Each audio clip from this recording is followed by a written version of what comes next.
It's 2 o'clock here. We are in Brussels, and it's 10 o'clock for my colleagues in the Caribbean. So good morning, good afternoon, and even good evening for some on other parts of the world. I am Isolina BOTO. I work for COLEACP, one of the organizers of this event, and normally with Alistair, who is now on mission, so we'll have another colleague replacing him from IICA. Very pleased to welcome you to the 7th session of IICA-COLEACP Agri-Food Sessions, Agri-Food Business Sessions, looking at entrepreneurs in the region and how they have done well, what we can learn from those experiences, and how the ecosystem, like us, COLEACP, IICA, and others can support them. So today is a very, very important topic we are dealing with. What are the skills indispensable to start and expand a business? Of course, all sorts of skills, and each case, each company will illustrate different ones: entrepreneurial, technical, managerial, and so on, all needed actually to be successful, to stay on the top of a very competitive market.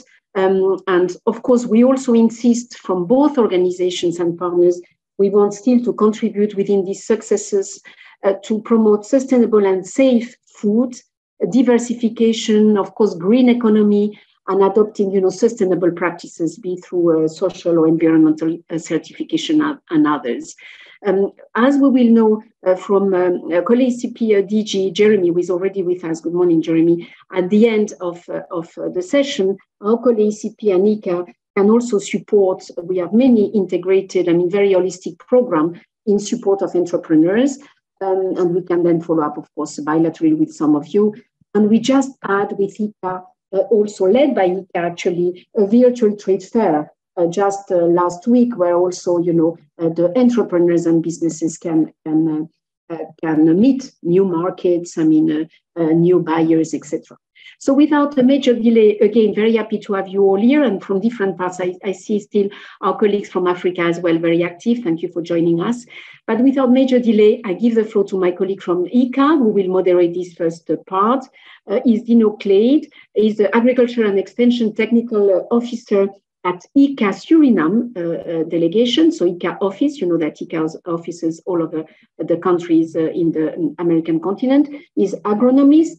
He has a lot of experience on soil, water sciences. He has worked extensively, of course, on research, but also with the ministries, on policy, and of course with entrepreneurs.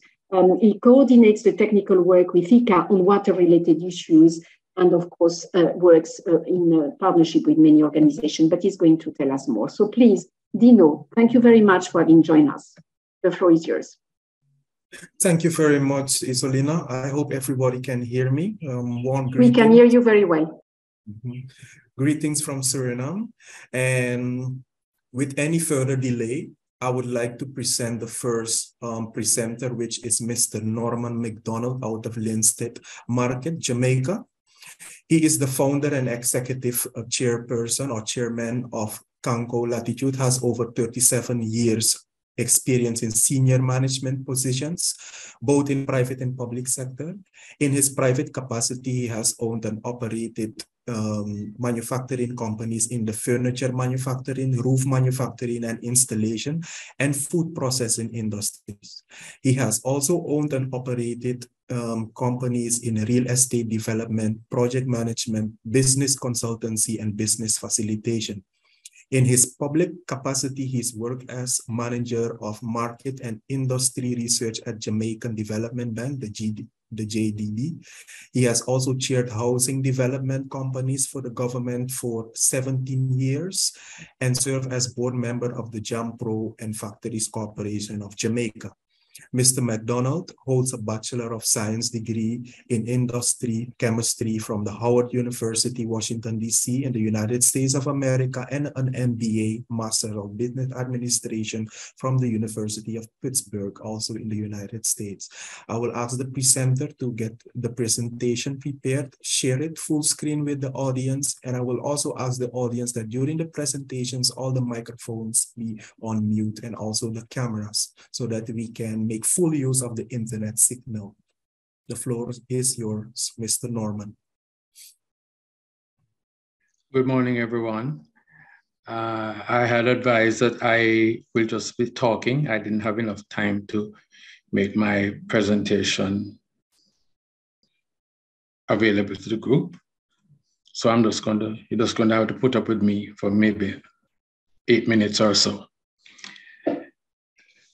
Good morning, everybody, all participants, and especially my fellow presenters. Thanks for the introduction, sir. And by now you will have noticed or concluded that I am a serial entrepreneur. I have participated in quite a lot of businesses, and I'd first like to share with you how and why I became an entrepreneur. And then I will share with you my journey with CANCO Linstead Market, Jamaica. So how did I get here? After graduating from university, I had 2 jobs, one in the public sector, one in the private sector. And it lasted for about, both those jobs combined lasted for about 10 years. I discovered in both these jobs that I wasn't cut out to be an employee. I had pretty senior positions in these jobs, and I wanted the opportunity to report to myself and to buy my own beer. So in 1976, I started out my entrepreneurial journey by opening a furniture manufacturing company. Several other entrepreneurial exploits brought me to CANCO Limited, which is the Linstead Market Jamaica brand, which I opened in 1983. Some entrepreneurs need a pink slip. They've lost their job. In my case, it was not a pink slip that got me to where I am. It was quite deliberate. In fact, most of my ventures were initiated by me. I didn't get a pink slip, nor did I get pushed. But I must admit that in the case of CANCO Linstead Market, as I said, it wasn't a pink slip. It really was a call from the bank. I had signed on a loan for a friend of mine who abandoned the company and his loan. And the bank called me and said to me, you have 2 options. 1, pay off half the loan, or 2, take over the company. So I spent a year running around to find financing and eventually was able to take over the company. So one could say this particular entrepreneurial journey in the area of food processing was started because of a stick up from the bank. Luckily, the company that I took over had very high standards in food processing. So it was not difficult to be able to approach companies who were doing export of products, food products, to get a contract. We started off by co-packing for several brands, some major, some not so major in Jamaica, who were in the business of export. The demand grew, and we decided to come up with our own label, which at the time was Country Choice. It did very well, and we still continue to co-pack. But then we got a notice from a foreign company whose name was also Country Choice. We had to hire a lawyer, a US lawyer, and after much spending and much toing and froing, the lawyer told us that there were 23 other companies in America who had the name Country Choice, and we were chosen for whatever reason, I don't know, but we were chosen to be attacked legally. So we decided we had to change the name, which was fortuitous sauce. We changed from Country Choice to Linstead Market, Jamaica. Fortuitous because Linstead Market in Jamaica is a well-known market, but more so it's a part of a song that every Jamaican abroad and locally can identify with.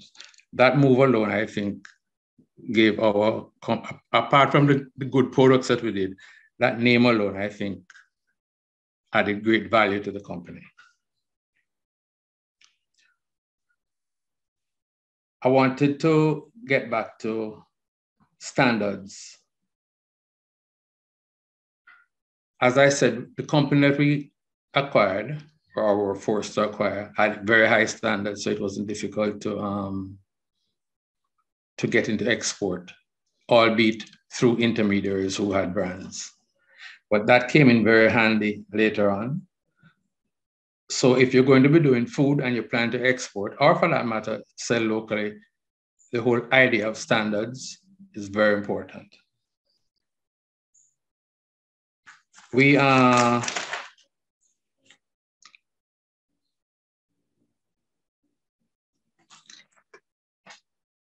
Those standards came in very handy when we had to go for HACCP, which is a standard supported by the FDA. And then ultimately, we were able to get the SQF standard, which is even a higher standard than HACCP. I wanted to mention something about record keeping. I had a manager at the company who was very strong on record keeping. I thought, frankly, much too strong. But eventually it came in very handy because these international standards are very dependent on record keeping. So that helped us greatly in both HACCP and SQF qualification. I wanted to mention also picking a team. I was blessed by having some very good employees and the family members.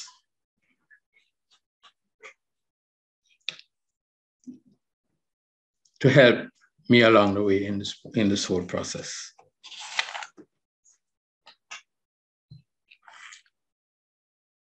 Distribution. When we launched our own brand, the first one, and then the second one, Linstead Market, we had at the time to depend on our co-packing activities and who wanted to buy, who decided they wanted to represent our products. So we took a decision to set up our own distribution in North America, which I think was fortuitous. And for 14 years, we ran our own distribution in North America. We had to back it up with proper promotion. So we visited many fairs, many food fairs all over North America and Europe, even before we started our own distribution. That helped us greatly. So when it came to expanding our distribution, we were approached by a large company in America that deals with distribution of Caribbean goods. That was a major step for us.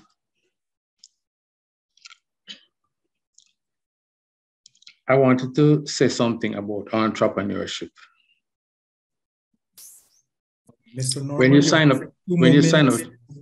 you sign up to be an entrepreneur, by whatever means you got into the business, you're signing up for hard work. You have to focus, you have to be flexible, you have to keep dreaming, and you have to recognize that vacations and weekends are only opportunities to solve problems. I wanted to mention finally that it came time for my company to back away from the company partially. So we sold 51% of our company to another local company, which is Spur3. So entrepreneurs must recognize that sometimes you have to make up your mind to give up, if not all, some of your company. Finally, with all my educational background, which came in handy eventually, taking this step of an entrepreneur a lot of times doesn't depend on your educational background. It depends on your guts, which you have to have a lot of. Whether you get the guts by fear, because sometimes fear gives you guts, or whatever other means, you have to take that leap. Thank you. Wonderful message at the end. Thank you very much, Mr. Norman McDonald. We will continue with the next presenter, which will be Kenneth van Hom from Hom Food Industries Latitude in Suriname. He is a motivated entrepreneur and the founder and general manager of the GOM Food Industries, a family-owned company operating in the specialty of food sector. The idea for the company originated in 1996 when Kenneth was inspired by the recipes of his mother, Yvonne van Hom. Together, they started a tiny family-owned business in a small shed that was set up as a production facility. Since being officially established in 1998, the company has managed to become the market leader in Suriname whilst expanding to different parts of the world. In 2022, GOM Food Industries participated in the world's biggest food fair, SIAL in Paris. In the same year, the company won the Manufacturing Award for Quality, presented by the Suriname Standards Bureau.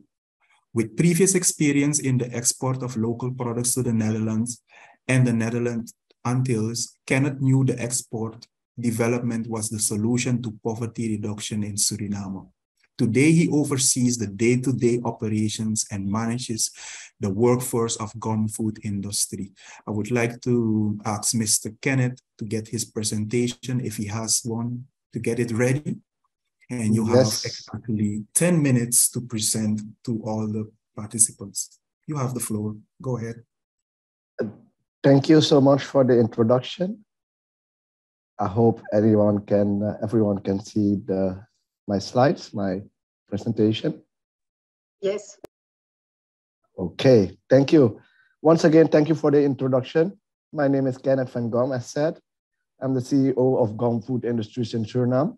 I'll give you a brief history of our company, our products, our markets, marketing, and all the rest that we cope with and we have coped with. So with all due respect, let's start again immediately. The contents I will be presenting are the company history, the marketing aspects, the financial and technical aspects, export to the EU and the other countries, the quality aspects, managing and assurance of the quality, the CSR, and the way forward. History of GOM Food Industries, the motive to establish the company, and mission, vision, and the company profile. As said in the introduction, well, just to add to my bio,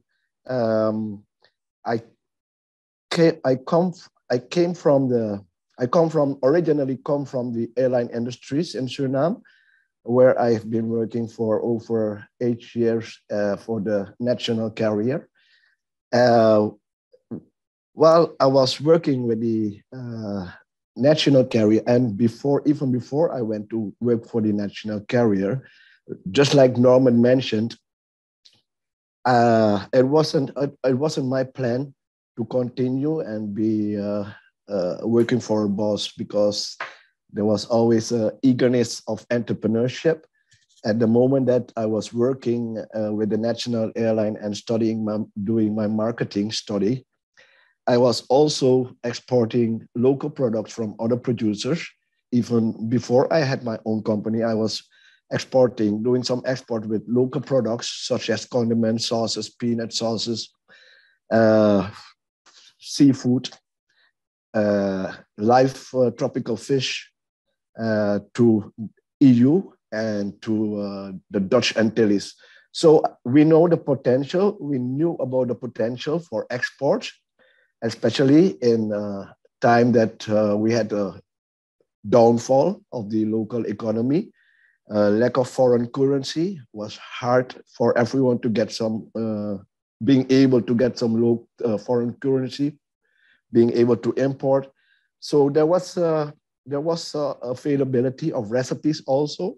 Mom had some recipes that she was once a while doing something with, making a small batch of 10 liters and giving to friends and family. And because I was aware of the potential locally and more internationally, I want, and of course, by the eagerness of being an entrepreneur and not working for a boss, I said to Mom, we're going to take this into a commercial project and take this into production. So with all that done, we established the company in 1998 after 2 years of research and development, both locally and abroad. We have a mission, the mission that says we want to establish quality food products, food brands globally, and create value for the shareholders, our shareholders, and of course, also our employees. Our vision is that we want to be a Surinamese company that has a leading role in multiple countries in the fancy and healthy food sector by local production and joint venturing locally and internationally, providing a working environment where people feel engaged and committed. And of course, we want to share our success with our local community, giving back, CSR. Company profile in a brief, we are family owned, where I am the major shareholder. The company is established in 1998, as been said before, after 2 years of intense research and development, marketing, research, product development. We started with only 2 people, me and Mom. And in the first 2 years, we had a working staff of 4 to 5 people. Now, 2022, we have 32 full-time employees, and we have 4 part-time employees. We have 9 Shishado products that we do on our own brands. And we also now do for the French market, French Guyana market, and the French overseas territories. We do 4 private label products. We started with selling locally, while the intention was, of course, export oriented. We started to export. Our first export was in 2001 to the Netherlands after 3 years of being into production and doing some marketing and further research. And we now have 10 markets, including Suriname, which of which the biggest ones are the Netherlands, French Guyana, the Dutch Antilles, Curaçao, Aruba, Saint Martin. We recently went into Martinique. We're next going into Guadeloupe, and we're going to start up Canada. Well, we started 2 years ago with the USA, mostly New York and Florida, Miami area. This is me and Mom with one of our certificates, awards.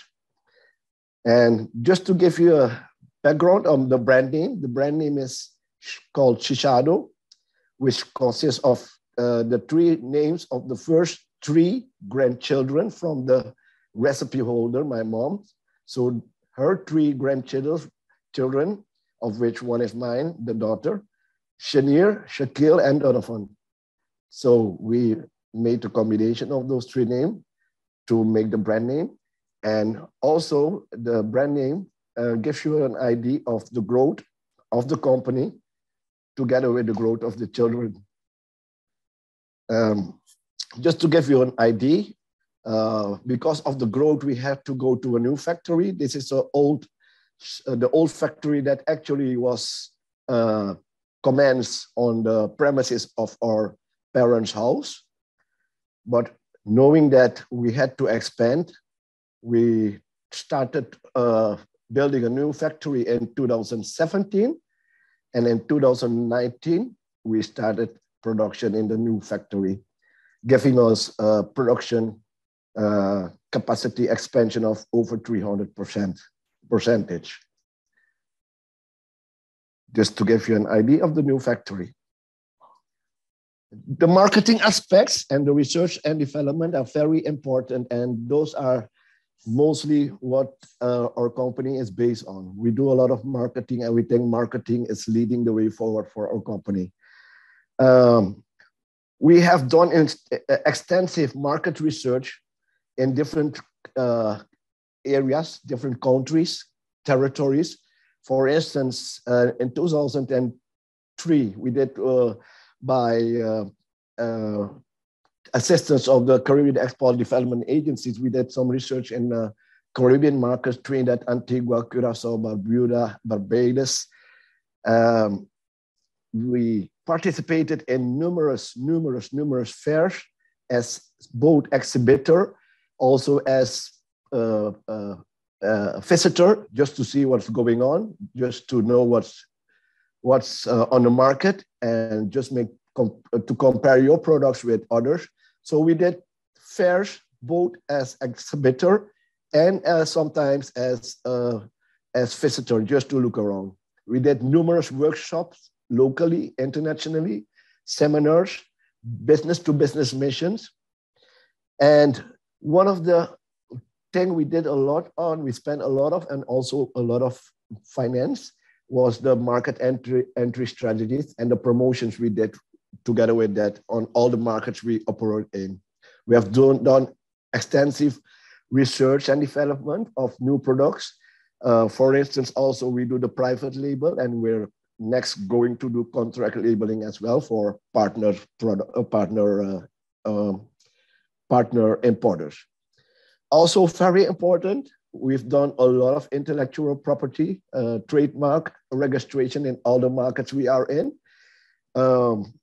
Also, we do in markets we are yet not in, just to make sure that, given the fact we might be entering those markets in the future, that we are already registered and we don't have any issue with intellectual property, somebody getting our brand taken our brand by others. This is the CL we recently done this year, one of the many fairs we've done internationally.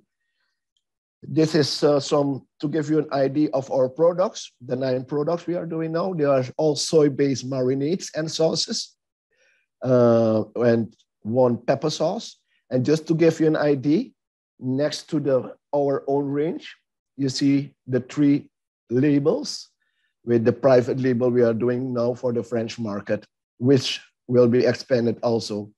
We also have more than 5 or 6 recipes which we have in the freezer now, let's say, and which we are going to take out soon to put into production also. As I already said, intellectual property very important.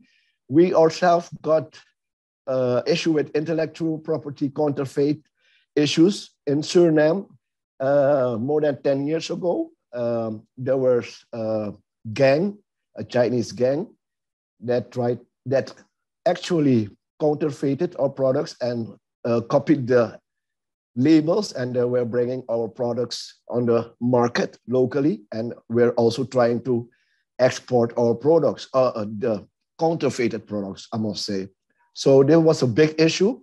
Glad to the fact that we had the trademark registered. We got all the support from the local Ministry of Justice and the police, who help us to bring this to an end.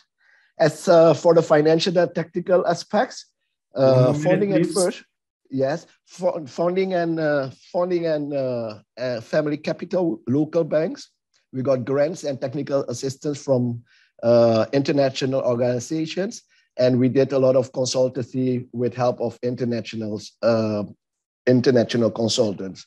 The commencement of the export, we are still doing research on new markets, and we're still going to go into new markets, like I said before, just to give you an idea of our exports from our new plant.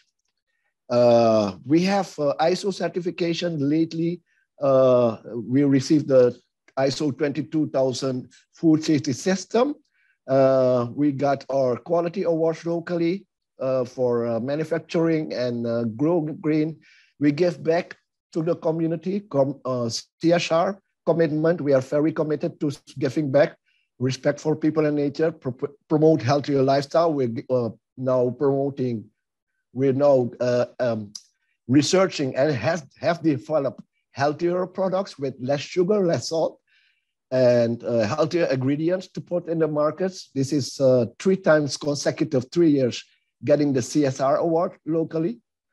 So the way forward, we're going to expand our product range. We're going to do private and contract labeling. The new markets we're going to go in. We continue innovation, new labels, redesigning our labels, AU and FDA. We expand the production plant, and we are going to plant our own raw material like pepper and ginger for own production.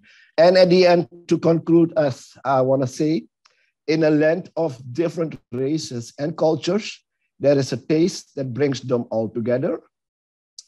In striving to introduce this unique blend to the rest of the world, continuous efforts are made to maintain high quality. And that's why we say, try Shishado and make your meal a tasty one. Thank you, everyone. Thank you very much, Mr. Van Hom, for your wonderful presentation. We will continue with a presentation from Gillian GODDARD. She's from the Alliance of Rural Communities of Trinidad and Tobago. Gillian GODDARD is a system thinker and community organizer who engages mainly with food and agriculture to instigate change. She is the co-founder and the co-director of the Alliance of Rural Communities, a Caribbean rural network of cocoa growing, chocolate producing communities. She has an undergraduate degree from Emory University in the United States and a graduate degree from Stanford University, also in the United States of America. She has been gardening and farming indigenous style for over 3 decades and has also played different roles in delivering her harvest and that of others to nearby communities. Gillian has seen all sides of the food industry.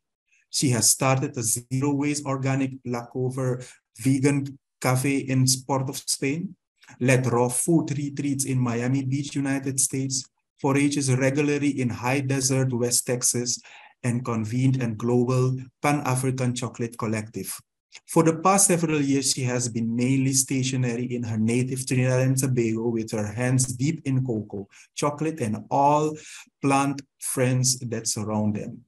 Since the pandemic started, her reach has become increasingly global, and now the Cross-Atlantic Chocolate Collective, for which she was the convener, spans 9 African countries, 6 Caribbean countries, and diaspora chocolate makers in the East and West Coast of the United States.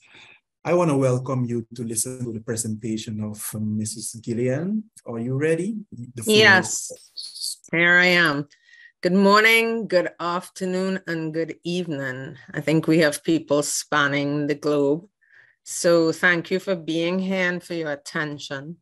I want to talk a bit about a different way of doing entrepreneurship for those who are engaged and interested in a collective way to do entrepreneurship. The 2 logos you see at the top here, the 2 main groups that I'm involved in at present. The Alliance of Rural Communities is mainly based in the Caribbean, and the Cross-Atlantic Chocolate Collective is a Pan-African collective in 9 African countries, 6 Caribbean countries, and in the US. So this is what I'm going to talk about today. As an entrepreneur, one of the first things you need to ask is, what is the problem you're trying to solve? For some people, it's personal wealth, family wealth, community wealth. And my interest is in that little red sliver on the right-hand side. This is a figure from 2012, but the numbers are actually a little bit worse now because some of the other numbers have increased. And so basically, farmers whose product is required to create chocolate get about 3% or less of the value of a chocolate bar. The implications of this are tremendous. Because of 6 out of the top 6 countries that produce cocoa, 4 of them are African countries, it means that the value of the beans that are produced in Côte d'Ivoire, in Ghana, in Nigeria, and in Cameroon are not really the value, and the wealth that is engaged in chocolate are not felt at the farmer level. I began trying to answer this question about 7 years ago in Trinidad because the same situation exists there. All agricultural products are a tiny percentage of the final value of what is processed from them. And so where I went first was towards cocoa and chocolate. These are the 2 groups, and these are some of the bars from the groups. On the left, you'll see the Cross-Atlantic Chocolate Collective. It's a 1-year-old organization, 1 year and 3 months. And last year, 3 months after we started, we put out a product in the US, a 12 mini bar sampler with little chocolates from 12 countries. The United States, they don't grow cocoa except in Hawaii. So the bar from the United States where the product was sold was a mixture of all the other bars, and we called it the melting pot bar. So that means that between September and December, we had convened as a group 5 experienced makers in Jamaica, Grenada, St. Lucia, Nigeria, and Ghana. And we had sent machinery and taught makers in Dominica, Cameroon, some others in Ghana, Côte d'Ivoire, Uganda, Malawi, and Zambia. So we made it clear that it's actually possible to do entrepreneurship in a way that is fast and that has endurance, because now we've actually moved on to larger production, and our first order in the United States was 80,000 US. How did that happen? It was built from the picture that you see on the right. Those are bars from Trinidad and Tobago. There are some bars missing because we also have a network in St. Lucia. And basically, the villages that are shown here, the names are on the bar, and a couple other villages, they prototyped a model where cocoa communities turned their cocoa into chocolate instead of selling their bars. And that was a different story. And it really is one of the only groups in the world where there has been a long-standing tradition of cocoa being turned into chocolate by the community members, not necessarily even landowners, because in many of these communities, the land is owned by outside people. So this was the question that I wanted to answer. How is it possible to actually make sure that the wealth is built up and remains within the communities that produce the raw materials? At present, this is where we are. We started off in Trinidad and Tobago, then started teaching people in St. Lucia, taught people in Guyana, and then we linked up with makers in Jamaica and Grenada and went on to teach people in Cameroon, as said, a cooperative in Ghana, another cooperative in Ivory Coast, 2 individual farms in Uganda, an experienced Nigerian maker and Jamaican maker also helped with that. The first person we taught was a maker in Malawi, who I reached out to. I met her, she was a cocoa farmer at the time, on Instagram, and sent her a message, hey, do you want to learn how to make chocolate? And that was the beginning of what is now a global collective. What do we make? Well, in Trinidad, we started off with chocolate. And then we went on to start pressing cocoa beans to create cocoa powder, cocoa butter. So we have all the basic products in the wholesale realm. This is what the Alliance of Rural Communities sells. We have at the bottom, you'll see organic produce. Cocoa doesn't grow on its own. And if a farmer ends up selling just one crop, especially a small scale farmer, it doesn't really improve their chances of success in the marketplace. Or if a community only sells one product. So we went on to also add in organic produce. We then created an online shop and we retail all of these products.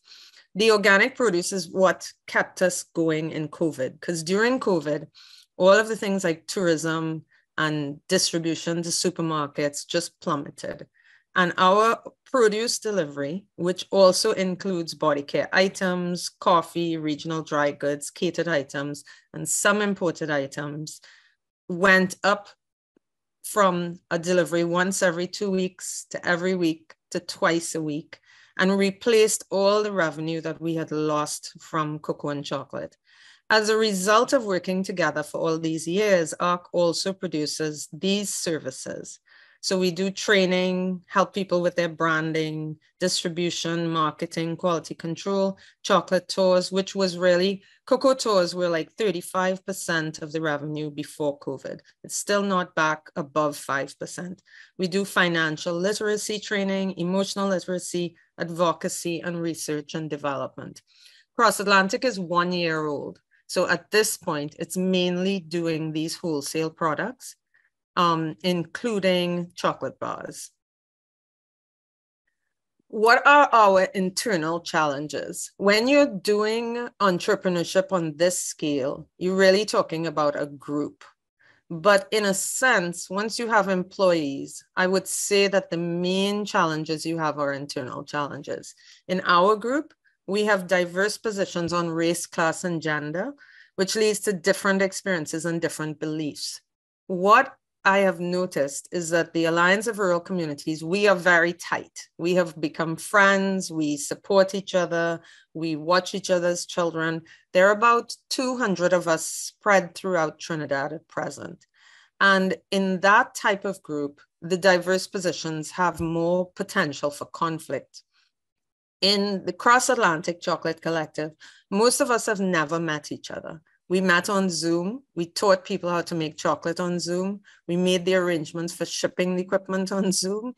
And so our diverse positions don't get in the way as much. At this point, we're young. We're just over a year old. The second challenge is unexamined internalized trauma. There isn't a really good reason why we've struggled so much as a Global South to change that 3%, which is a percentage that can be found across almost all of our raw materials. If I really was an expert, I would do this work in the mining sector, but I'm not. So I am much more familiar with the cocoa and chocolate sector. So what are the things we have to work on internally? Our emotional trauma hurts, and collectively to be able to move forward. And one of the big things is judging ourselves and the group to which we belong. So within these groups, we actually work on this issue. The third challenge in doing this type of entrepreneurship is that many people come into the group with low collaborative experience. The design of our societies right now isn't really about collaboration, and that includes the school system where people spend most of their day. It's actually an environment that, if anything, supports competition. And so when you start a collective group, most people have not had a lot of collaborative experience. And so that goes to the next point, that there is a philosophy of individual success versus collective success. And that is something we've had to work on in a pretty big way. In rural communities, it's not as big of an issue, but it's still an issue. Okay. So what are the structural external challenges? These I don't have to go over in any detail because everybody knows these challenges. We're all facing them. And what is keeping us in these groups? it's really, I can't describe how amazing it is to have a large community of people with whom you're collaborating. I had a choice in the beginning to make this my own business. And I can definitely say that having colleagues as opposed to employees is definitely much more up my alley. So these things on this form, the healing of trauma just by being in community, indigenization of cocoa into the continent. Cocoa on the African continent is treated as a commodity, not as though it's an integral part of people's lives. Being able to provide inspiration and a model for other regions and other products, and creating growing leadership in the cocoa and chocolate world by the collectives. So this is where you'll find us, chocolaterebellion.com. It's not a name you're going to forget. So we'd love to see and get to know you all and have you all in our new global community. Thank you very much. Thank you very much for your presentation, Mrs. Gillian, very inspirational. We move on to the next presenter, Mr. Don Fletcher, BareFruit Juices, Trinidad and Tobago. Don Fletcher is the founder and managing director of Mako Latitude, manufacturing, export, import company in Trinidad and Tobago. The company is considered a small enterprise with a staff of 50 people and annual sales of around $2 or $3 million US. Mako Latitude was founded in 2005 as an agribusiness processor with a vision to manufacture, export, and import value-added agri-products sourced locally and regionally. Its primary focus since inception has been on the manufacture of fruit drinks for the domestic market under the brand name BareFruit Juices. There are plans to diversify both the product range and markets in the future. Mr. Fletcher comes from a family background of agro-processing with vertical linkages in the agri-value chain. He has a bachelor's degree in agriculture engineering and master's degree in agribusiness and marketing. He has a few years professional experience working on regional and domestic projects designed to strengthen aspects of the agri-value chains. I think he is ready. You have the floor, Mr. Fletcher. Go ahead. Yes, thank you, Dino, and good morning and good afternoon to all of the participants in this session today.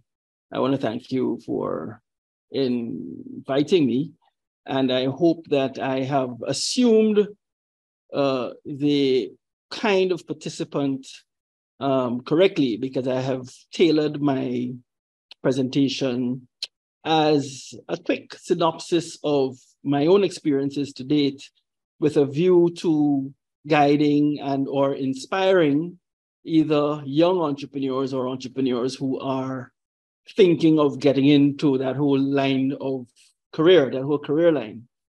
So just a quick overview, as my bio suggested, I do come from a background of parents who have been in the agribusiness sector, and also have been entrepreneurs themselves for most of their lives. So I grew up watching entrepreneurs operate. And I, like Norman mentioned, I kind of knew in the beginning that working for someone was not my cup of tea. As a matter of fact, when we came this close to selling our business to another much larger player who had made a quite reasonable offer, not only on the business side, but on the personal side, my wife reminded me that don't forget that you don't do well when you work for people. And so we backed out of that. But on the screen is just some of our marketing material, just two snapshots that we use on our social media pages of the kind of product that we present. We present it in different size bottles and to all sectors of the domestic market. We have had considerable interest from export buyers, but to date, we have not been able to take advantage of those offers simply because limitations by way of maintaining shelf life and getting the raw material supply in the quantities that we need. This idea, many other potential entrepreneurs approach me from time to time and ask me, where did I get the idea for this from and for this business from? And quite truthfully, because I migrated to Trinidad in my university years, I noticed that there was a void in the marketplace for this type of product, which was a fresh juice, taking advantage of the raw material supply, which I was of the assumption existed. And I thought that it was, quite an obvious opportunity. It was clear to me, I suppose, with fresh eyes coming from a different market space. So that was how the business idea. There were many different iterations, as just like I think it was Kenneth that mentioned. There was a challenge. No, not Kenneth. Norman mentioned that there was a challenge to our original brand name. And he used the word fortuitous, and that's a common word for me as well, because then we were able to find a name that we thought was much more appropriate. As to whether Kenneth gave some very good ideas, something that I have recognized in the past, but I myself haven't done as yet, which is to trademark the brand names in the countries that you have some intention to go to in the future. Because copycats are real in the business. And even in the United States, one has to be very careful when dealing with potential distributors that they don't, in fact, mimic your brand, either with the same color, maybe not the same exact name, but all sorts of things are possible. So just before I get into it, basically I'm just trying to give an overview of our journey to date and what you need to be able to focus on. The presenters before me have all highlighted these elements at one stage or the other, but clearly you must have some belief in yourself and your abilities, because you are going to be a leader, like it or not. And if you have exhibited some leadership tendencies from young and you find yourself comfortable in that role, this is something you can consider. If you find yourself shying away from leadership, you need to think carefully going forward, as well as being risk averse. Naturally, entrepreneurs, as mentioned before, are not risk averse. They're not afraid of tomorrow. And that is something that you need to, in your self-examination, particularly about your temperament, you need to be cognizant of. Optimism, your positive attitude, and setting the tone for your organization, because you are, in fact, people look to you, and countless times my teams have come to me, my different staff members have come to me and, tried to approach challenges and problems the way that I would do it, which is all of the things above, which is having a positive attitude, being an optimist, and not being risk averse, not being afraid of tomorrow. I put the self-discipline section last, because especially when it comes to finances, you really have to be self-disciplined, because, for example, either you have to be yourself self-disciplined or recognize that you need someone on your team that is not you if you are not self-disciplined. Some people are creatives, and some people are, enjoy idea generation and creating stuff. Or some people are just like the finer things in life. I might be guilty of that myself. You want to spend on vacations, so when a little bit of money comes through, if you're not self-disciplined, make sure that you have someone as your right hand who is self-disciplined. Skill sets to look at. I think both Norman and Kenneth mentioned that, your problem solving is your life. And you need to be able to have a level of creativity, apart from the attributes mentioned before. You need to have a level of creativity in solving problems. So naturally, creatives do have an advantage in this area. because they come from every angle, and you have to be able to solve them with all of the considerations in mind, particularly the human resource element. In-depth knowledge of the technical parameters of the quality assurance processes.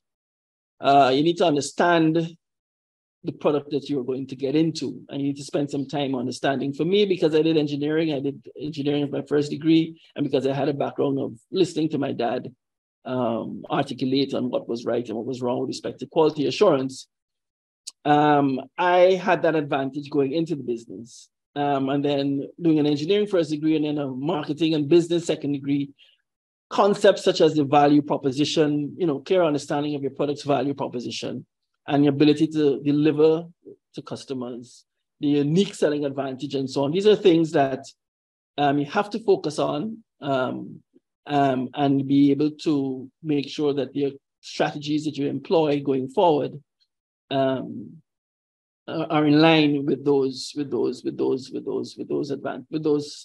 scenarios, which is clear understanding of your product's value proposition, your unique selling advantage, and you have to keep hammering that home. We know where our advantages lie over our competitors, both locally and abroad, if ever we get into those markets. So, we know how to keep our nose ahead of the fray where that is concerned. The last part in terms of his skill set is this question of the relationship with farmers. That is actually one of our secret advantages, because we have invested in that backward linkage, both by way of having business players involved, as well as making sure that we have built trust, and we use a lot of farmer-friendly business practices. For us, that is critical for being able to maintain our value proposition to our customers. Now, every entrepreneur knows that this is the drama. This is the drama. Growth can't exist without the financial support from the lending institutions. And for us SMEs, many times, especially the smaller end, they use account activities as the main determination of the level of your operation, and that's how much money they can lend you. So you need to run a lot of your finances through the bank, run everything through the bank. It sounds silly at first because we have it. We know what we're doing and we're trying to turn over, but we need to make the sacrifice, because many times the bank would want to dispute what you say that you can make or what it is your projection and so on. And so we'll kind of give you a brace. But if you run your finances through the bank, that is helpful. And of course, the record keeping, as was mentioned before, by one of the presenters, you need to have disciplined record keeping to know what's happening, to be able to do the analysis and to understand whether you're making money or not. Margins. You need to focus on your margins. Don't ever take your eyes off of that. Calculate, keep recalculating. Are you making money or are you not making money? And then this is something that sometimes you figure you could overlook, but your statutory obligations, because you're caught up in trying to just keep your head above water, you figure that would take care of itself. But from where I sit, it has bit me in the past, and we only now being able to settle that matter. Your statutory obligations, don't let it get out of hand. The last intangibles, I think I close with the last two slides here. You have to be willing to change direction, adapt to the realities of the business situation. Many times, especially if you had some education, sometimes you think that you have this perfect idea that is well thought out, well analyzed, and well strategized. And you realize that the truth of the matter is that you're not really, the business is telling you something else. And if you're strong-headed, you sometimes want to keep going and keep going and keep going. But you need to be able to really assess the business, the realities of the business situation, and be willing to change direction. I think that was even mentioned before. Going into elements of the value chain. Now, a lot of what kept us back is that we went into large-scale farming. We tried to. We did not have the sufficient resources, even though we tried to hire in the competencies, we just did not have the sufficient resources to get a project of that nature off the ground. I'm talking about a couple hundred acres of orchard. So it's there, but we've had to, the last 3 to 4 years, we've had to run out of that because money was being sucked and we weren't getting the return on investment, so we ended up in a hole. I always think that to be able to cope, you need a spiritual grounding. It's almost essential to equip you with the confidence. I am Christian, and that's a nonstop daily activity for me, my spiritual. I thought I would mention that for those of you who are of that. Visiting international expos has been mentioned before, and getting, you get exposed to a lot of things. That has been critical for us to be able to know what's happening globally and to give us ideas of how to keep our head above the fray going forward. And of course, the magazines that continue to inspire, especially people, things like Harvard Business Review, the Business Week. Every so-called failure is a learning opportunity. And after the hurt and anger subsides, you could avoid repeating those mistakes. Just relax. It bites, but then you learn. And then something that I want to mention, sometimes as entrepreneurs, we get caught up in other things other than just making money for us, ourselves, and our people around us, and for our family and growth. Sometimes we like how it will look in the media. Sometimes we want to play a political agenda, a social agenda. But as entrepreneurs, we need to keep focused on the money, and all the other things will follow, on making money on the margins and making profit. Well, that is in summary my presentation. I hope it was well received, and I thank you very much. Thank you very much, Mr. Don Fletcher. Well received. And this is the end of the first session of the first part of this event. And I would hand you over to the next moderator, Mrs. Isolina BOTO. Floor is yours. It was a pleasure.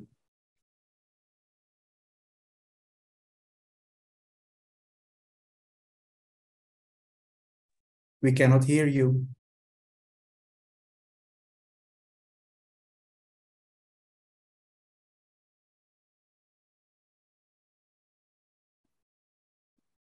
We don't hear you.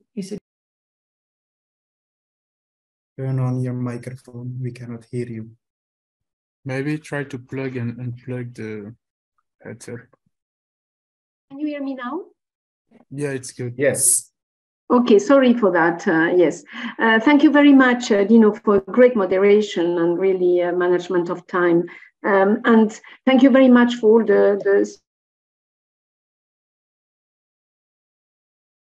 speakers. It has been really a very, very interesting by many of you. So without major delay, because you have many questions and I encourage you to put more questions and of course contributions as well, we go to two presentations which are a bit insights from support programs. They will be a bit shorter, if you can do that in 7 minutes or so. And these are entrepreneurs themselves, but they also support the entrepreneurship development of companies and so on. So I start by Ricardo BERRIS, Purpusely.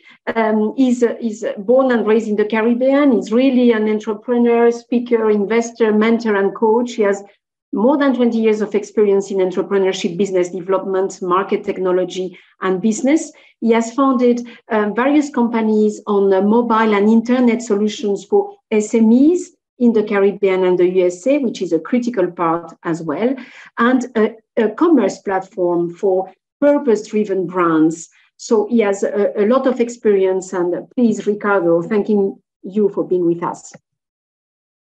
Thank you. Thank you so much, Ms. Alina. I appreciate it. Good morning. All protocols are observed. And like Isolina said, my name is Ricardo BERRIS. I'm with Purpusely.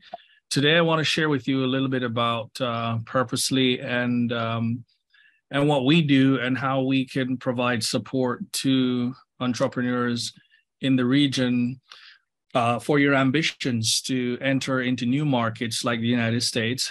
We are actually based in the United States, in Atlanta to be exact, as well as in Miami, Florida.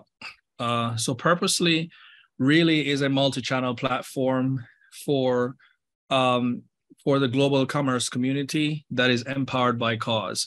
All of the products that we carry on our platform are impact-driven products that supports a specific cause or provide particular impacts in their community. And your community is where you are environmentally, socially, whatever you do in the form of impact.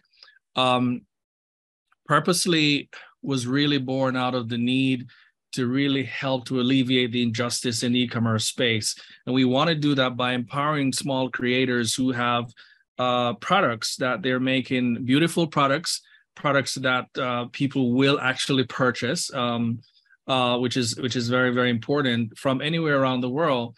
But for the most important piece is that positive impact in the community. So every product that we carry has a creator, and every creator has a story of impact, and we share those on our multi-channel commerce platform. My story, I started Purposely back in 2009. I was really worrying about the social component as an entrepreneur of our world, and I believe at some point we are all going to be having what I call a purpose-driven intersections of our life. We will have to consciously make a decision how we will live our lives over the next 30, 50 years, given everything that we're seeing happening now with climate change, with the environment, with our societies. And a big part of my story is that I really wanted to unite creators who are new creators who are looking for market opportunities, but have a story to tell and really have something to show for it in terms of impact.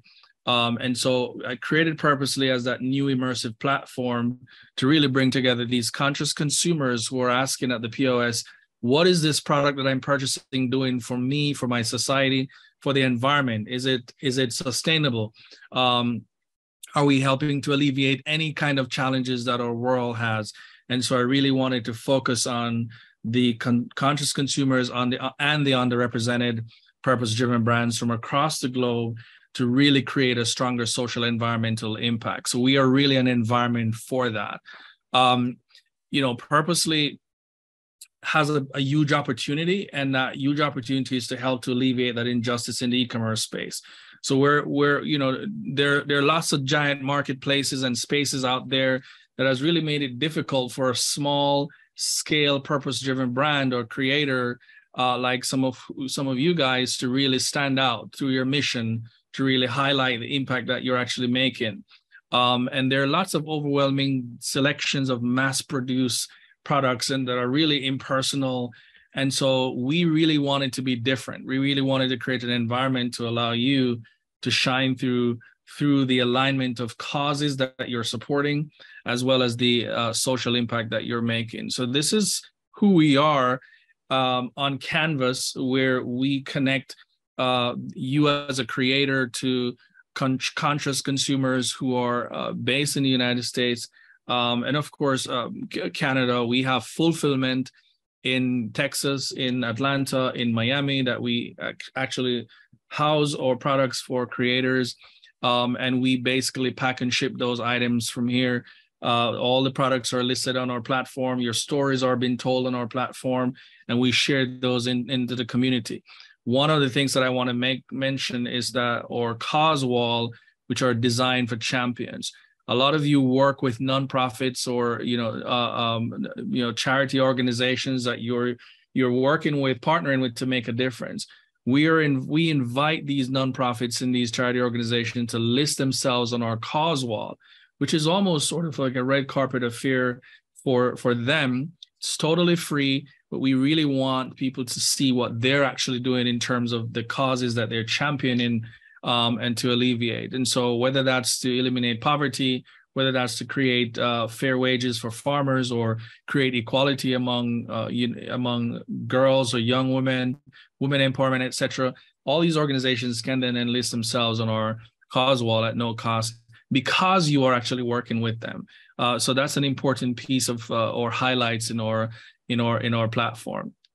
So you partner with us to actually grow your business, to share your passion, and really that passion is for the environment that you are in, the society that you're in, the community that you're in at large. Again, our platform is made up of a marketplace where we put your story, we put your products, we make those available for purchase online digitally. Our platform is also made up of a VIP box, which is typically a box that we send out to our customers on a monthly basis.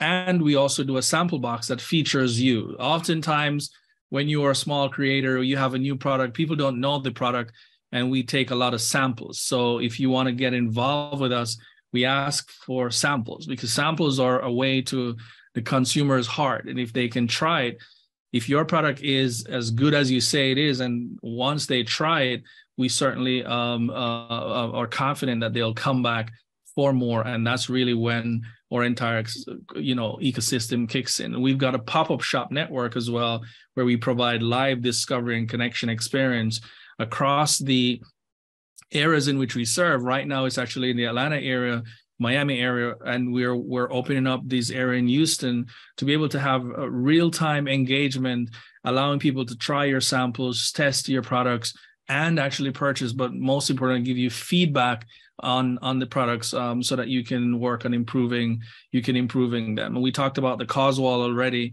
and so that's designed for nonprofit. We are helping a few folks. This is Twigs Natural, who is out of Trinidad, and they're actually in the business of herbal teas. Those products are currently being sold on our platform, and they focus a lot on really creating gender equality and sustainable cities and communities. It's a beautiful story that you can see on our platform. We're also helping Terra Dulce, which is a chocolatier out of Colombia, in Armenia, Colombia, and she works a lot with young people to eradicate poverty and so forth. And we help to build brands, so we can build a brand from a blank sheet of paper for you, so that you can get access to the market and gain access to the customers. So I will stop here. If you do have any questions, I'm happy to take any questions that you might have. But as a partner for Purpusely, we work with you in a collaborative environment to provide high quality products, to really help you to visualize and showcase your impact, your products, and share your mission. And so certainly there's an opportunity for you to participate. If you have any questions for me, or if you'd like to get involved in our community, it is a collaborative community. And we often say, we do not want to work with you if you just want to give us your products and wash your hands and say, because we're not a typical, we're literally just revolutionizing this idea of sort of how even distribution works. So we have our fulfillment. We don't call ourselves a distributor. We're really a collaborative community where you join this collab and we work together to fulfill your goals and your dreams as a small creator. So thank you very much. I will be here for questions. Thank you very much, Ricardo. You will see already that there is some questions for you, including contacts that you have shared already. And to answer some of the previous questions, we share always the PowerPoint presentations after the session, so don't worry, you will get them.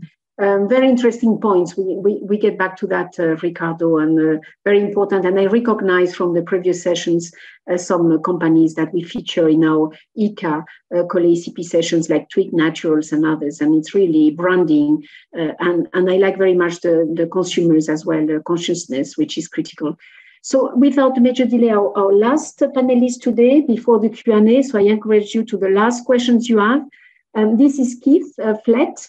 Then we go to the fish now. He comes from a family of fishermen in Grenada. He's very much on the area of fishery sustainability, digital transformation, investment and market linkages.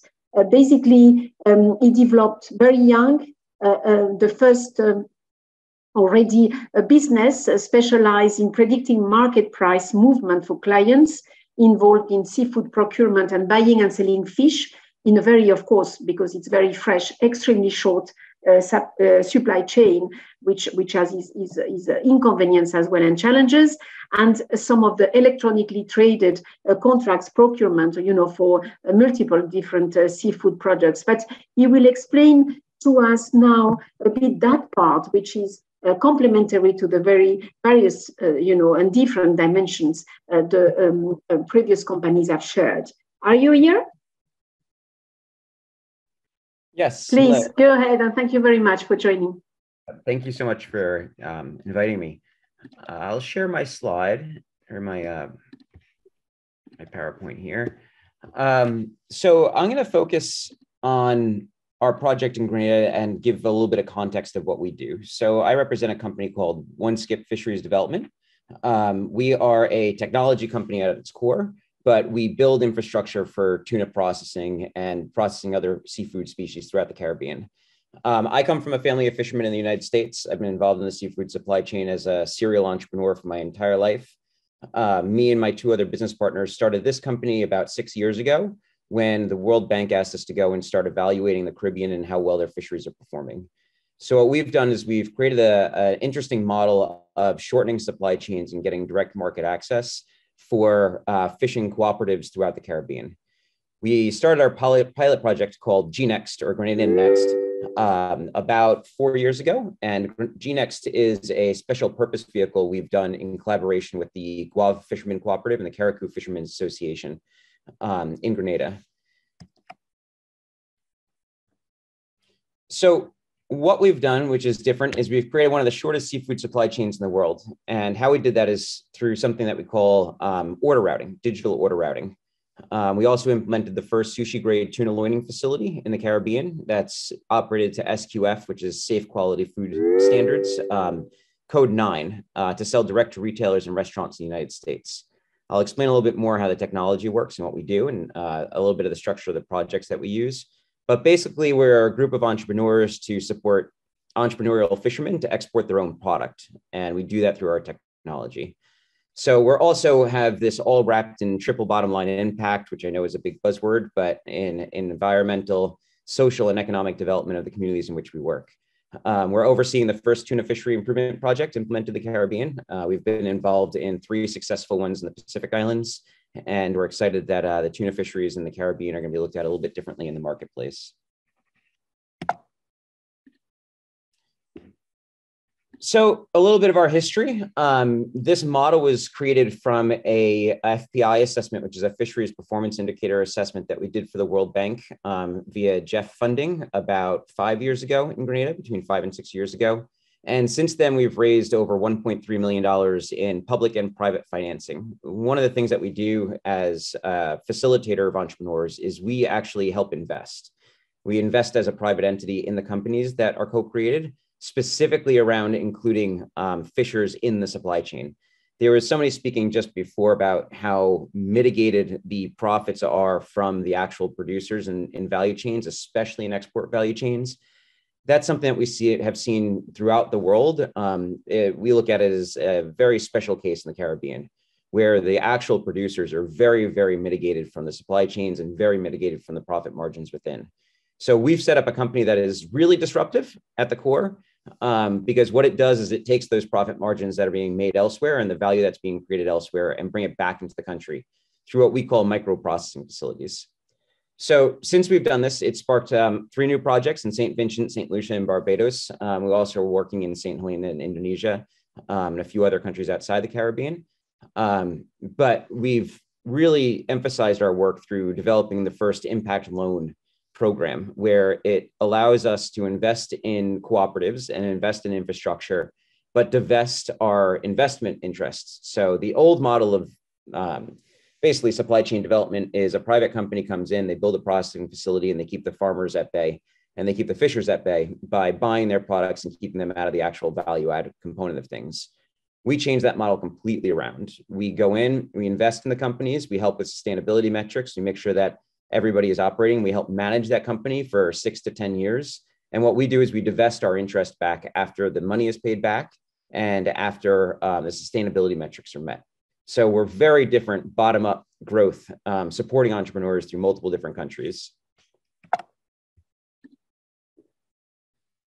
We structure it a little bit differently. We do it through special purpose vehicles inside of each country. So we go in collaboration with the fishing cooperatives, or what we hope to be farming cooperatives at some point as well. And we link buyers and sellers. And with that, we set up a company that exports the product with those cooperatives. In the case of Barbados, we actually have to build the cooperative itself, and we help facilitate that through other partners we have, like the FAO and others, that will help us actually build the cooperatives if they don't exist.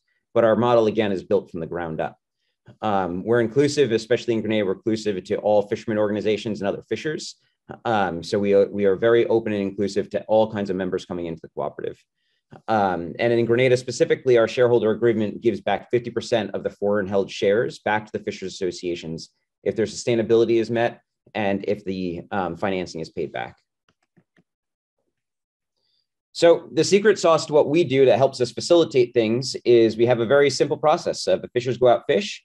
We digitize every single fish that's landed. We process to market spec that's produced by our clients in the US, and our clients are anywhere from Whole Foods and Costco to small retail restaurants. We can ship 20-pound lots in FedEx shipments, but what we do is we actually use commercial jets moving the product to Miami, and then FedEx picks up from there. So we can ship anywhere inside the United States within 2 days and 20-pound lots, which is a very, very innovative solution. We do it all through digitization. So let's talk about the technology and how it works. So basically, we have market makers come on, and they are middlemen, but that place the orders directly with retailers, which gives us full insight into exactly where that product's going and the prices that are paid. We make all of our buyers pay in advance to secure their product. So they actually have to wire us money in advance in order to push it through the supply chains. When the big buyers like Costco put their purchase orders in, we digitize those purchase orders and then route them to our processing facilities. Whenever a fish is landed, it's tagged, as you can see in the picture here. And this works just as well for ag products as well, where when any product is harvested, we can tag it. And then essentially we match that with the purchase orders for shipment. So we actually fill the boxes according to exactly what the retailers want inside the United States. And those orders are then filled and sent directly via those supply chains. So there's no middleman inside the United States for any logistical reasons. So what we do as a development company is we look at the impact to the bottom line. So in the fisheries in Grenada, we do an analysis in the beginning that looks at, well, what is the increase? What's the impact that we're going to have? And as you can see, in year one, we increased the local value by $2 million US. Over the course of just 4 years, there's a $13 million increase into their export value. That's seen in both cost savings. We ship less fish since we process, and we use less packaging materials, but then also we're shipping a value add product. So there's just a higher price paid for the product when it hits Miami. And everything is wrapped in sustainability. And specifically, we look at the SDGs and how a country can engage in the SDGs and how that promotes what the UN and others countries are trying to strive at. So I know this is about the skills needed as entrepreneurs, and I'm going to be completely honest. Being an entrepreneur is the hardest thing you'll ever do in your entire life. I did it because I wanted to work less, and what I found is I have to work a lot more when you're an entrepreneur.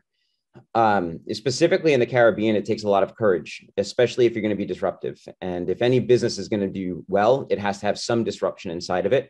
And what we found is the role of the power brokers in the Caribbean, which is those who have and those who put themselves in position, is systemic, which makes it really, really difficult to make your company successful. There's many people who have been embedded in industries for a very long time that will ensure that whatever you're doing that's disruptive to what they're doing is not going to work. And you're going to have to work really hard to do that. How we've persevered is through teamwork and reliance on communities, reliance on the fishermen, and make sure that it's in their best interest to move forward.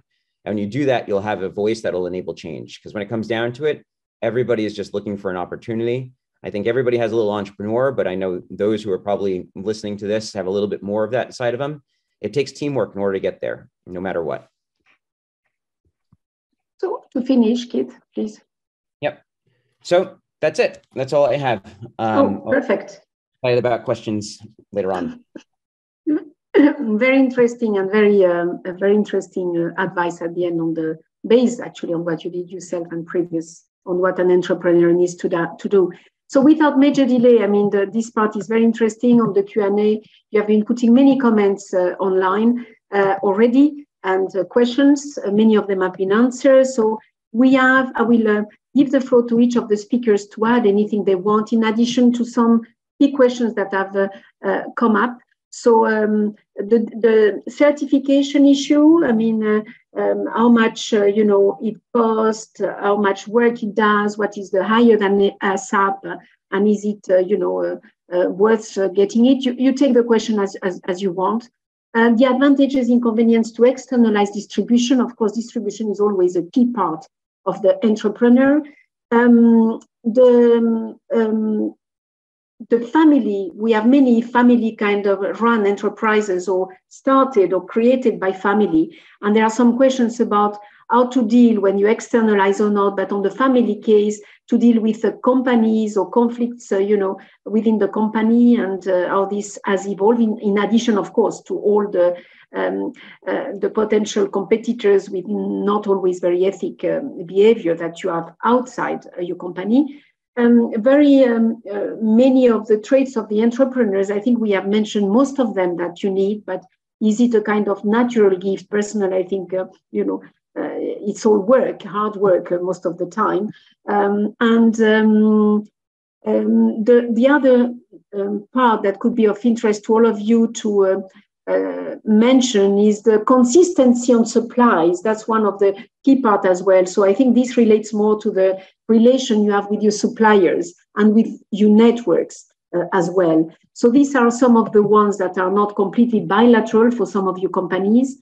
So please, I will go perhaps in the same order we started, that you have a bit of time to add anything else you want to add based on what you have heard from other companies as well. Norman, please, I start by you. Few minutes, Norman.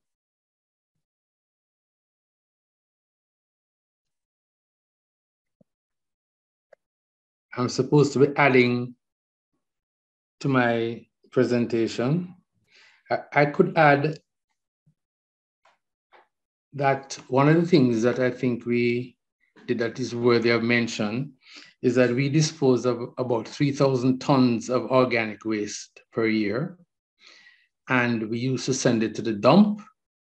And we took a decision about 15 years ago to pursue a project where we turned it into compost.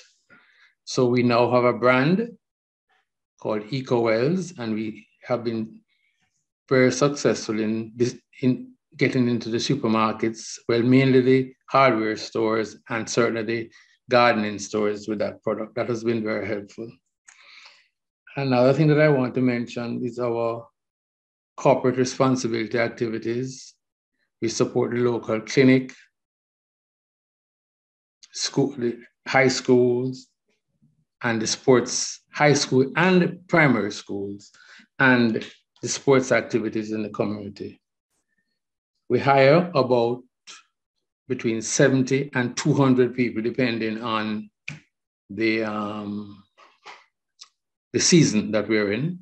70 would be the low. High season will go up to a bit over 200. Awards, we have a lot of them, but I won't get into them. There are quite a lot. Should mention the importance of training staff. We do a lot of training in our facility, in and out. We get people to come in and we send people on courses, which is very important. Our suppliers, we have up to 300 suppliers scattered all over the island, and keeping good relations with them, difficult, but absolutely necessary. Somebody mentioned IP, intellectual property, extremely important. Can't emphasize that, especially, and you should, not just in your local situation, you should do it. Certainly, we have done it in all of North America and Europe. It's very important because you people steal your ideas and your name.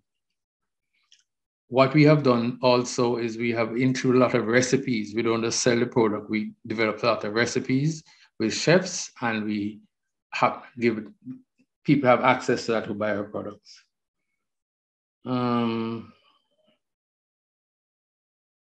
Grants, access to grants and technical assistance, very important. There are a lot of them available. Some are complicated to get to, but you should pursue them. We have pursued and gotten quite a few ourselves. That's about it for now. Thank you. Yes, great. Thank you very much. Very, very actually good advice coming from experience. That's why we have to maximize your participation here. Kenneth, please.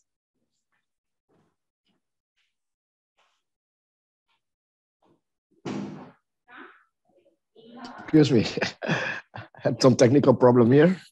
Everyone can hear me? Yes, very well. Okay. Yes, I wanted to add to my presentation and to emphasize, as all the others also mentioned, and what I emphasize in my presentation is the intellectual, the IP part, intellectual property part, because aside from registering your brand, you can also register some of your colors and other parts of the labeling itself. For instance, given we have some local competitors who are trying to take some, I believe BERRIS, or I'm not sure if it was BERRIS or somebody else who mentioned that, or John, who mentioned that they could take some parts or some elements of your presentation or the way you look, the label itself, and they take some elements just to get the people to think like it's your product, but it's a total different brand.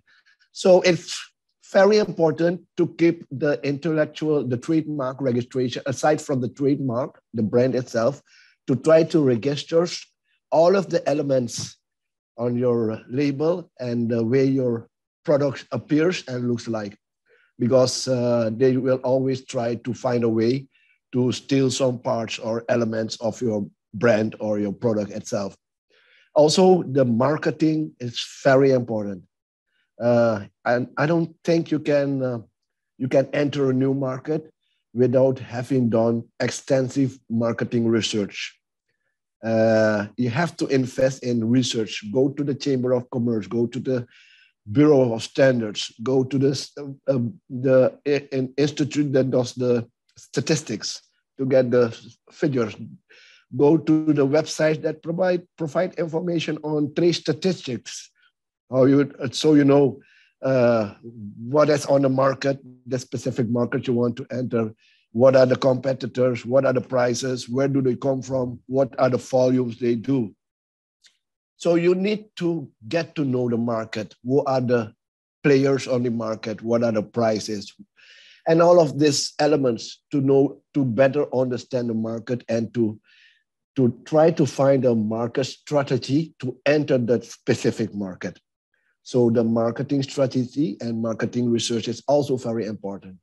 One of the other things is, like I also already mentioned also, is participate in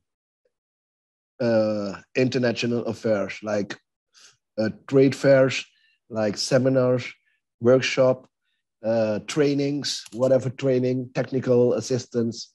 So try to focus on those elements also. And one of the most important things, try to be honest, not only to your customers or your relations, but be honest to yourself.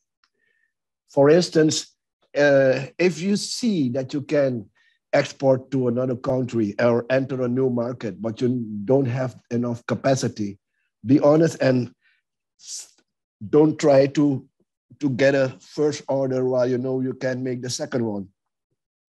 So better try to build up your capacity and wait for the right time to enter the market with the exact capacity, volume. These are some of the, and also your quality, the certification, like mentioned by the others. Without any certification, you might be able to enter the markets which under the radar with small volumes, but when it gets professional, commercial, they're going to ask for the certification for that specific market. So you better have the certification ready. Invest in your training, your people, invest in your quality. As to wrap up, that's what I could add to what I've said before. Thank you so much. Thank you so much. Very interesting. And it has been said by all, it's a very tough work being entrepreneur. So you cannot avoid competition. It's impossible. So you just have to prepare yourself to, you know, face it and be better each time. And it's, we repeat from IICA-COLEACP all the time, trainings indeed that each one of us does, and we do some together, and trade fairs, and everything at the same time. That's what is tough, and even more today that you have information all over the place. But it's critical, it's a critical part indeed. Exactly. So make advantage of all our services here and of other organizations as well, of course, who are partners and might not be here today. So Gillian, you, of course, we are very all interested as well in your presentation, and you would have seen from the chat, the many African colleagues who have entrepreneurs participating in this, because problems are the same of entrepreneurship wherever region you are, and the cocoa coffee, of course, is a critical one in Africa. There were a few areas of interest, and one person that wanted to know a bit more on your tours. You mentioned tours, chocolate tours, and that's just a quick hello to Ena Harvey, because from IICA, former IICA, I started this series with Ena Harvey, who has worked a lot as well in this area. I see that she's here. So please, Gillian, and any other thing you want to add after the many, reactions in the chat?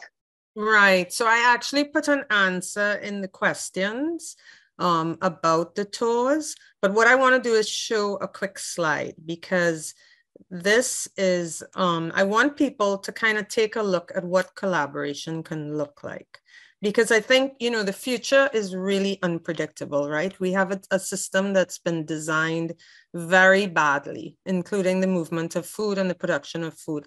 And super quickly, this is kind of a model that I've seen other people using, and in listening to Keith and how his system, it's a creation of relationships, right? So we're not doing transactions anymore. This idea that you just sell a product and the person goes their way, what is actually kind of helping us with a lot of our interactions is these arrows. So in Cross-Atlantic, we actually designed it with an ecosystem approach. So we have a decision-making sector where we have a steering committee from 8 countries, a producer hive where we have the producers in these various countries, and we are all supporting each other. We are intending to eventually get our own transport network with a co-op that will be developed here. And then we are now creating some hives in the US where we are going to finish the processing. And so this means that instead of an entrepreneur kind of sitting on their own, like in this next slide, this is a mixture of cooperatives and individual entrepreneurs. And because we have these tight linkages, if in the middle of the night you're having some trouble with tempering your chocolate, there are a bunch of people you can call. They don't expect money. It's a mutual feedback. So that's kind of like the key for me in entrepreneurship of the future is collaboration. And that includes collaboration with the natural world. So in Alliance of Rural Communities, we don't use single-use plastic. Neither do we use it in Cross-Atlantic, because the non-human life is your collaborator, whether you acknowledge it or not. And the way we treat them is the future of if we're even going to have a product to harvest. And so part of what we do in ARC in particular, but gradually more and more in Cross-Atlantic is, we have to engage with things like climate change. This year in Trinidad, we had about 1/5 to 1/4 of the cocoa harvest. So it means that as a chocolate maker, there you were with no cocoa.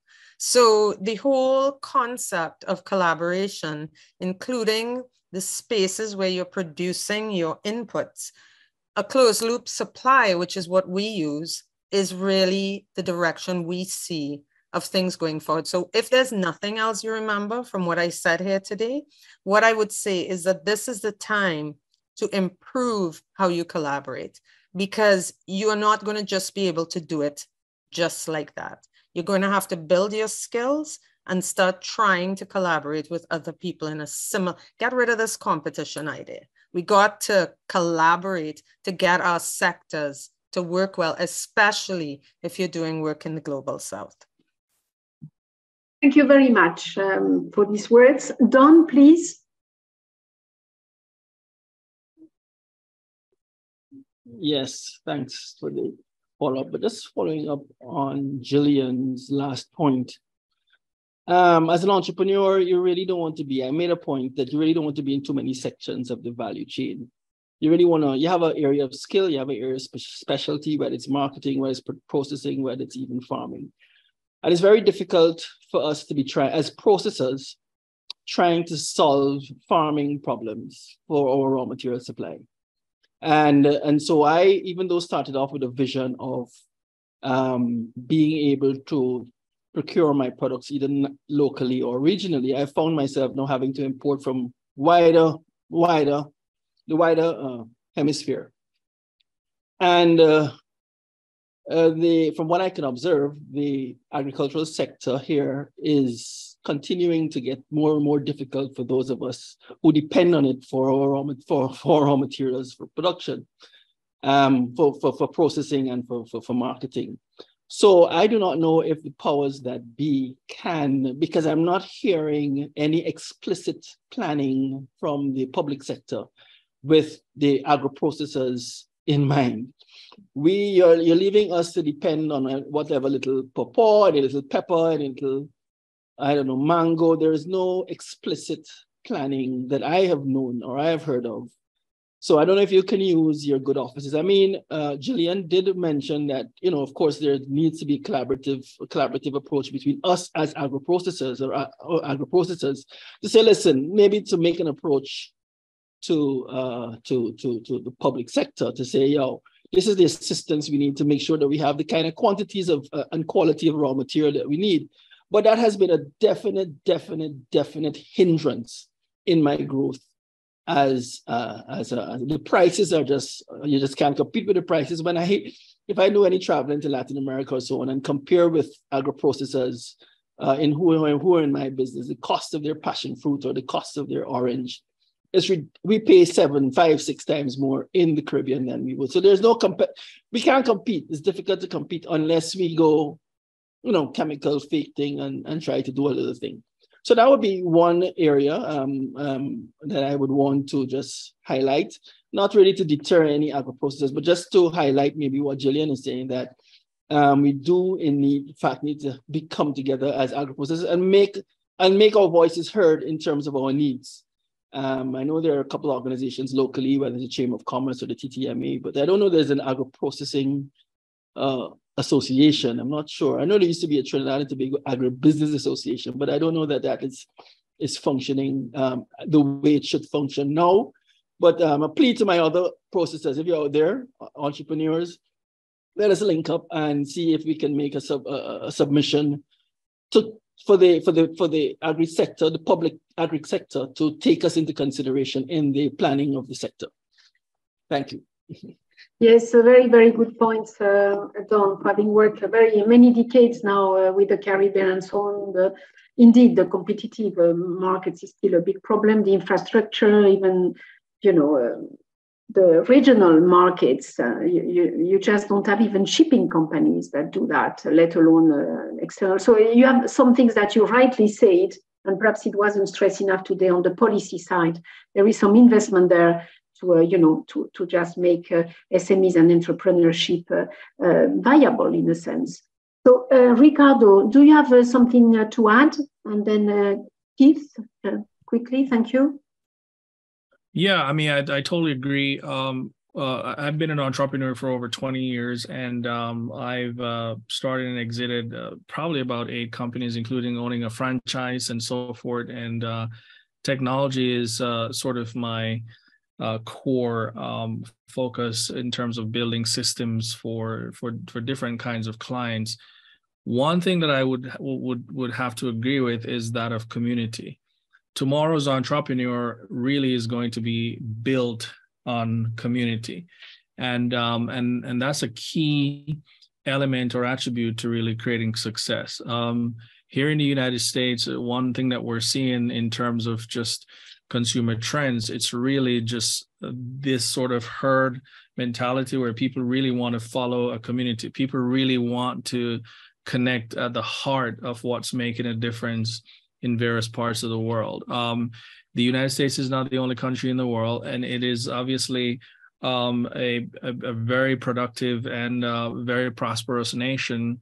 But I do believe that as the Caribbean nations and other nations across the world has the potential of really coming together as a community, collaborative initiatives are really what could drive you forward. When you think of some of the stuff that we've been able to do, fulfillment, we have fulfillment in 3 states, which means that your products could be fulfilled from Texas, from Florida, from Georgia, and we're heading up the Carolinas shortly, and we're going to be New York, etc. And none of those could actually happen in isolation. We really rally around community to do that. But when you also think of consolidating shipping, if you're in a space where getting your products into the US market is an impediment based on shipping cost, etc., you want to think of community. How can you consolidate that to really get it into another market? Someone mentioned marketing. Marketing is a key to really creating exposure and visibility for your product. I mean, if you don't talk about your product, nobody else will do it for you. And you should never leave that into somebody's hand to actually do it. I mean, you know, for the most part, it's an investment. And most of us as entrepreneurs, we see marketing as an expense, which is the very, very bad way to look at marketing, because marketing should not be an expense. It should be an investment because you're looking for a return. So I think those things are important to consider as an entrepreneur. I have never worked in corporate. I have spent 0 time in corporate. I've only worked once as an intern coming out of college. But for the rest of my entrepreneurship career, like I've literally just sort of built businesses, built systems. And I can tell you, had it not been for the relationships, had it not been for the community, had it not been for those persistent determination factors that we've talked about today, I wouldn't be where I am today. And I want to pay it forward. I want to help those who are starting their journey. I want to help those who haven't really experienced what I've experienced, because there might be some things I can point out to you to avoid. But you really have to ensure that you understand marketing as an important investment, building a community, collaboration. You cannot be afraid to collaborate. Trust is an important element. And a lot of us, based on our background and our culture, we find it hard to trust. And I think if you, as an entrepreneur, you have to be a jumper. I am a jumper. You know, I tell people all the time, I will jump out of an airplane and figure out the parachuting part after I do the jumping. And so, because those folks who gain great rewards are those folks who take great risks. But we're not saying you should be blindly doing this. You should calculate it. But a lot of times things does not happen for entrepreneurs because we spend too much time thinking about decisions and we become paralyzed, and therefore nothing happens. Confused people do not make decisions. So do not confuse yourself about what you want, how you're going to get there. You need to make the move and jump, because at the end of the day, what's the worst can happen? You learn from whatever is it that you consider it to be a mistake. And it's not a mistake, it's a learning stake. We call it learn stake. I think that should be the word that we should use. You learn stake. It's not a mistake. You learn stake and you figure out, how do we fix this going forward to drive success, and you keep the wheels turning. Thank you. Thank you so much. Yes, there are no mistakes. There are lessons. Huh? Lessons learned each time that you can. Exactly. I don't know, you did an extensive thing before, but you have something to add now? Yeah, from what you had? I'll add very quickly to the theme I think that's emerging, which is collaboration. And I'm just going to hit on a few themes of that, just super quick in bullet points. You know, when you collaborate, you can access collective financing, collective volumes if you're a producer. So if you're a fisherman or, you know, ag or cocoa, collective volume speaks a lot in the marketplace. And what you're going to get is you're going to get supply chain resilience, you get market resilience and political resilience, which are going to be 3 of your major stumbling blocks in the agri sector. So ensuring that you're able to work together, especially from production aspect, is going to give you a lot of resilience of your company, and it's going to allow you to succeed a lot easier than if you were by yourself. Thank you so much. So we have just a few minutes left. I mean, we had a great attendance and many actually comments in the chat, etc. I think that our friend Dino is not with us. I don't see Alistair, but we will follow up sending you everything. Jeremy is still here, so I will give him the floor. You can always, Axel has put an email where we follow, all your requests, contacts when you haven't got them. If you want to come and present your business, we are open. There's no companies from COLEACP or from IICA. There are just companies that operate well and have, lessons to share that we feature here. So anything you want as follow-up, IICA colleagues and ourselves will follow. We are very complementary, and both organizations provide a set really of support, technical, advisory, links to finance. We collaborate in many of them. So I advise you to, and each of us, of course, collaborates with many more. So that's answering your question of networking and partnership as well. I hope that we can help you beyond, you sharing your experience, because we take your time. We value very much sharing things that after all you could keep for yourself, but be aware that from IICA and ourselves, we really want to support the follow-up. I see Diana Francis, who is always supporting us from IICA, Lisa Arinanan, who is also food safety expert, of course, Alistair, Gillian, and Dino, that I think are in another meeting. So I give the floor to Jeremy, but if any of our IICA colleagues being somewhere there highlight something, they can, of course, take the floor as well. Thank you, Jeremy. Jeremy is the DG of COLEACP. Many thanks, Isolina, and good morning, good afternoon, everybody. I would like, of course, to start by thanking all panelists. It was extremely inspiring, and as you said, Isolina, I would like to thank you for your time, basically, for your time and for sharing. In essence, it's about what we try to be about at COLEACP. So we are a not-for-profit private sector association.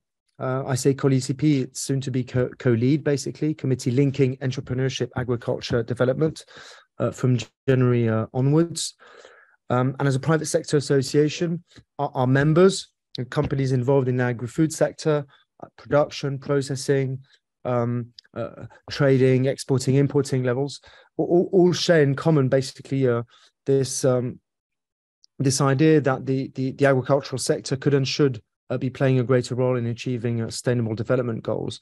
And operationally, our key focus as an organization, led from its constituency by the companies who are members and on our board, our entry point is on the human capital, is on competencies, skills, know-how. I'm extremely pleased to have heard today a lot about the importance of the relationships, the communities, the networks, the trust. Of course, there's so much to be said on this topic. So at this stage, after 2 hours, I'm not going to be exhaustive now in what I would like to focus on.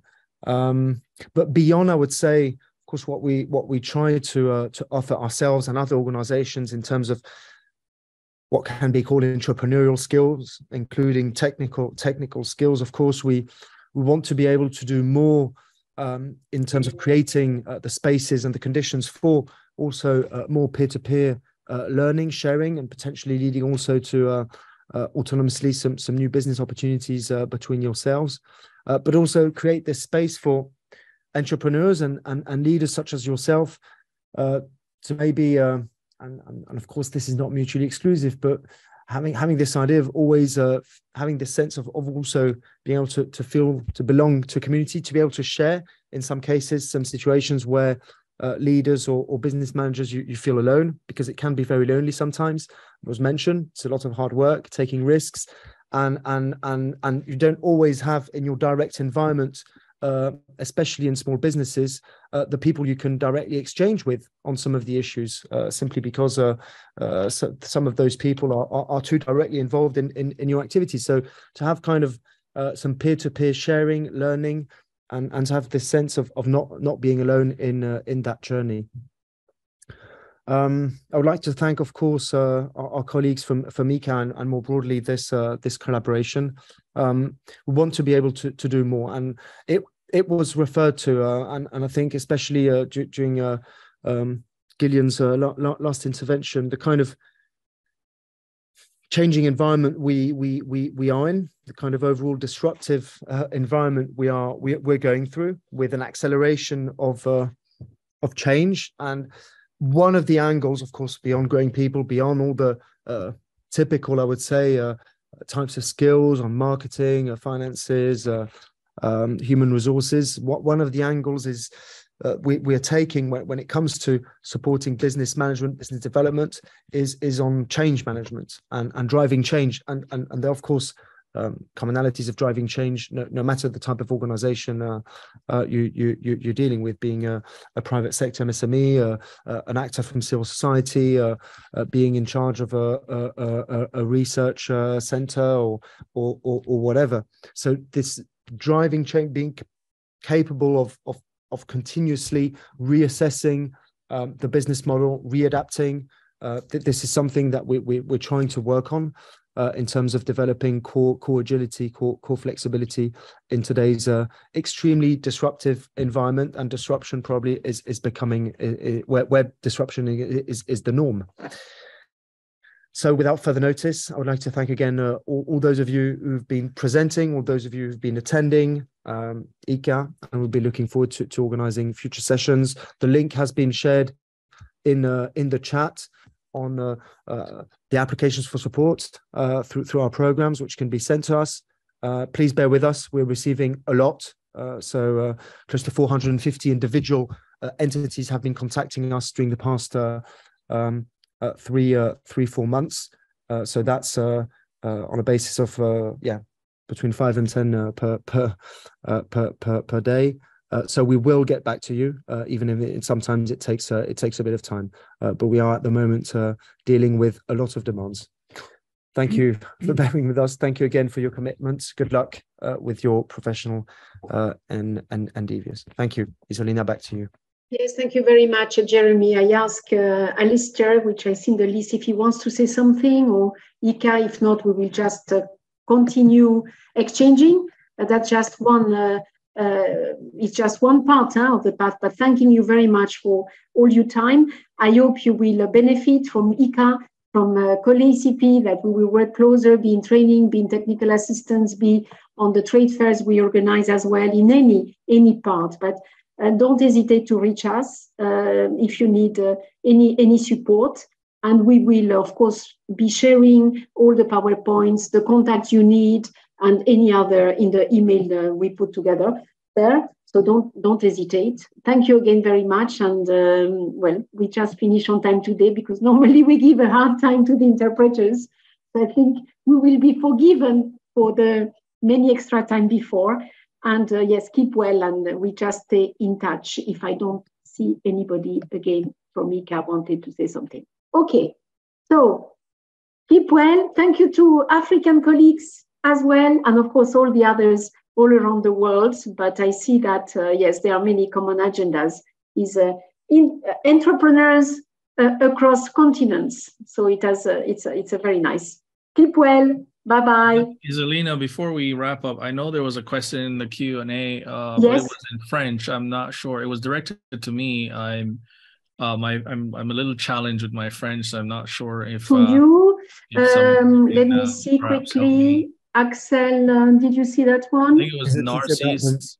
In the Q&A? Yes. BERRIS, je souhaite être sur les modèles d'adhésion. How can, yes. And how can we become, the person can become member of your platform? Okay. Well, they can go to our website, purpusely.com. Purposely is spelled on purpose incorrectly. So it's purpusly.com, and you can actually register there. I know Dino mentioned a WhatsApp group that we put together for folks in the Caribbean and in the region. They can actually go there as well and become a part of that group, so we can help you to be a part of our community. Yes, we had shared the website as well, and we will do again in the we will do a follow-up email with all the PowerPoint presentations and the rest, so you will have there as well. So thank you very much. If nobody has anything else to add, and keep well. Bye bye. Muchas gracias. Hasta pronto. Merci beaucoup.